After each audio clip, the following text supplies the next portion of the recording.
రైతు సోదరులకు నమస్కారం.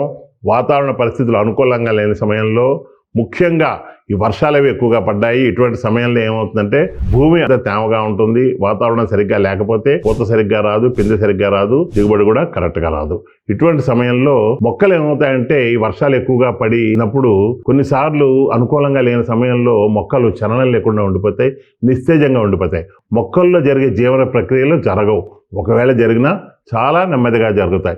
అటువంటి సమయంలో ఈ జీవన ప్రక్రియలన్నీ సక్రమంగా జరగడానికి సినర్జీ క్రాప్ ప్రొటెక్షన్స్ వారిది ఆల్జైమ్ ఎకరానికి 250 నుండి 300 మిల్లీలీటర్లు కానీ వాడినట్లయితే ఇది మొక్కల్లో జరిగే జీవన ప్రక్రియలని వేగవంతం చేసి మొక్కల్ని ఆరోగ్యవంతంగా ఉంచి దిగుబడి ఎక్కువగా ఇవ్వడానికి ఉపయోగపడుతుంది. ముఖ్యంగా ఆల్జైమ్ 250 నుంచి 300 మిల్లీలీటర్లు 3 కీలకమైన దశల్లో వాడుకోవాలి. మొక్కకి కీలకమైన దశలు శాఖీయ దశ, పూత దశ మరియు పిందె దశ. సో శాఖీయ దశలో ఆల్జైమ్ వాడినట్లయితే విపరీతంగా కొమ్మలు రెమ్మలు రావడం, శాఖీయ అభివృద్ధి జరిగి మొక్క అభివృద్ధి చెందుతుంది.